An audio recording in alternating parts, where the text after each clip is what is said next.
ಶ್ರೀ ಗುರುಭ್ಯೋ ನಮಃ. ಹರಿ ಓಂ. ಮಧ್ವ ಜಯಂತಿ ಆಶ್ವಿಜ ಮಾಸದ ಶುಕ್ಲ ಪಕ್ಷದ ದಲ್ಲಿ ಬರುವಂತಹ ದಶಮಿಯಂದು ಬರುವಂತಹ ಒಂದು ಒಳ್ಳೆಯ ಪರ್ವಕಾಲ.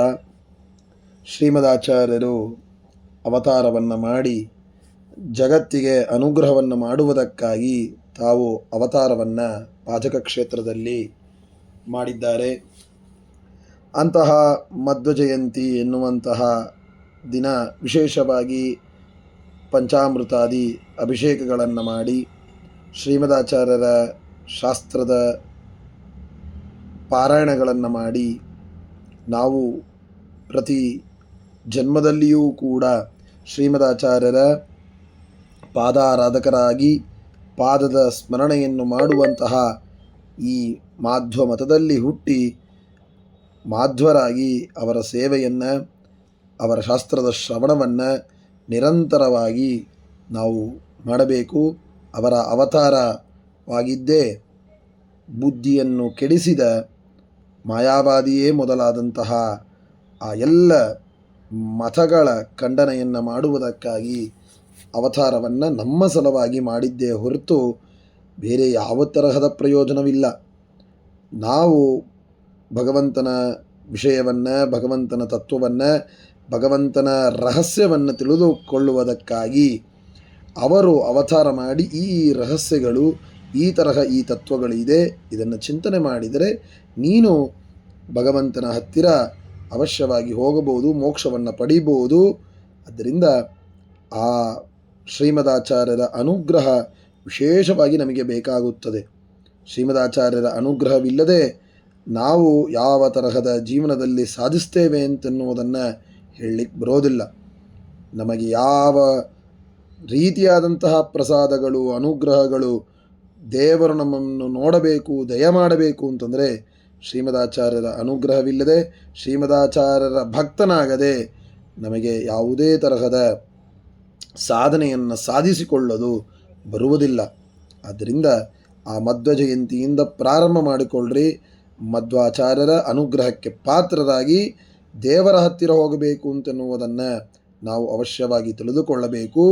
ಆ ಮಧ್ವ ಜಯಂತಿ ವಿಶೇಷವಾಗಿ ಅವರು ಅವತಾರ ಮಾಡಿ ಸುಮಧ್ವಿಜಯಗಳಲ್ಲಿ ವಿಚಿತ್ರವಾದಂತಹ ಕಥೆಗಳು, ಅವರ ವಾದದ ಶೈಲಿಯಾಗಿರಬಹುದು, ಬಾಳೆಹಣ್ಣನ್ನು ತಿಂದಿದ್ದು ಆಗಿರಬಹುದು, ತಮ್ಮ ಅಷ್ಟ ಐಶ್ವರ್ಯ ಸಿದ್ಧಿಯನ್ನು ತೋರಿಸಿದ್ದಾಗಿರಬಹುದು, ತಾವು ದಂಡದಿಂದ ಮೇಘವನ್ನು ಸರಿಸಿ ಮಳೆಯನ್ನು ಸುರಿಸಿದ ಒಂದು ವಿಚಿತ್ರವಾದ ಘಟನೆಯಾಗಿರಬಹುದು, ಶಾಸ್ತ್ರಗಳ ರಚನೆ, ವಾದಿಗಳ ಖಂಡನೆ, ವಿಚಿತ್ರವಾದ ರೀತಿಯಲ್ಲಿ ಕಾವ್ಯಗಳನ್ನು ರಚನೆ ಮಾಡಿದ್ದಾರೆ. ಕಾವ್ಯ, ಶ್ಲೋಕ, ಅಲಂಕಾರಗಳು, ಸುಭಾಷಿತಗಳು ಇವುಗಳನ್ನೆಲ್ಲ ತಾವು ತೋರಿಸಿಕೊಟ್ಟಿದ್ದಾರೆ.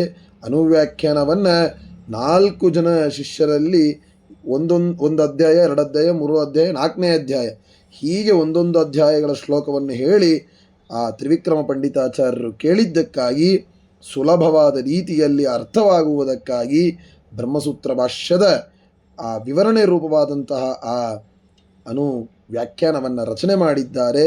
ಅಂತಹ ಗ್ರಂಥಗಳನ್ನೆಲ್ಲವೂ ಕೂಡ ಸುಮಧ್ವಿಜಯದಲ್ಲಿ ನಾವು ವರ್ಣನೆಯನ್ನು ಕೇಳುತ್ತೇವೆ.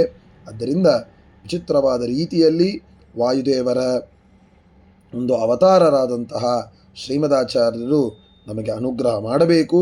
ಇಂದಿಗೂ ಗ್ರಂಥಗಳಲ್ಲಿ ಇದ್ದು ರೂಪಮನ್ಯದಿವ ಧನ್ಯಮಾತ್ಮನಃ. ಅವರು ಬೇರೆ ಇಲ್ಲ, ಅವರ ಗ್ರಂಥ ಅಂದರೆ ಬೇರೆ ಇಲ್ಲ. ಅವರನ್ನು ಗ್ರಂಥ ಮುಟ್ಟುತ್ತೇವೆ ಅಂತಂದರೆ ಅವರ ಸ್ಪರ್ಶ ಮಾಡುತ್ತೇವೆ, ಗ್ರಂಥವನ್ನು ಹೇಳ್ತೇವೆ ಅಂತಂದರೆ ಅವರ ಮಾತನ್ನು ನಾವು ನುಡಿತೇವೆ. ಹಾಗೆ ಅಂತಹ ಅನುಗ್ರಹವನ್ನು ಮಾಡಿಕೊಟ್ಟು ಎಲ್ಲ ರೀತಿಯಾದ ಒಳ್ಳೆಯ ತತ್ವಗಳನ್ನು ನಮಗೆ ತಿಳಿಸಿ ಭಗವಂತನನ್ನು ನೋಡುವ ಒಂದು ಹಾದಿಯನ್ನು ಹಾಕಿಕೊಟ್ಟಿದ್ದಾರೆ. ಆ ಶ್ರೀಮದಾಚಾರ್ಯರಾಗಿ ಅವತಾರ ಮಾಡದೇ ಇದ್ದಿದ್ದರೆ ಎಷ್ಟು ಕಷ್ಟ ಆಗ್ತಿತ್ತು ಎನ್ನುವುದನ್ನು ನಾವು ಚಿಂತನೆ ಮಾಡಬೇಕು.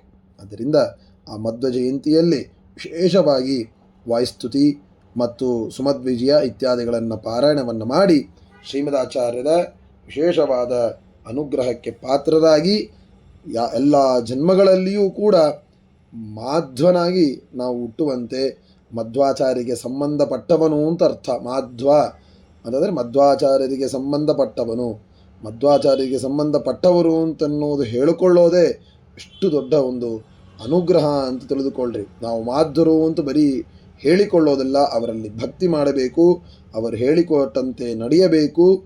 ಯಾರ ಜೊತೆಗೂ ಮಾತ್ಸರ್ಯ, ಯಾವ ತರಹದ ದೋಷಗಳನ್ನು ಯಾವುದನ್ನು ಚಿಂತನೆ ಮಾಡದೆ ಶಾಸ್ತ್ರದ ಅಧ್ಯಯನ, ಎಲ್ಲರಲ್ಲಿಯೂ ಕೂಡ ದೇವರ ಅನುಸಂಧಾನವನ್ನು ಮಾಡಿ ಆ ಭಗವಂತನ ಅನುಗ್ರಹಕ್ಕೆ, ಭಗವಂತನ ದರ್ಶನಕ್ಕೆ ನಾವು ಪಾತ್ರರಾಗುವಂತೆ ಮಾಡಿಕೊಟ್ಟಂತಹ ಮಹಾನುಭಾವರು ಶ್ರೀಮದಾಚಾರ್ಯರು, ವಾಯುದೇವರ ಅವತಾರ.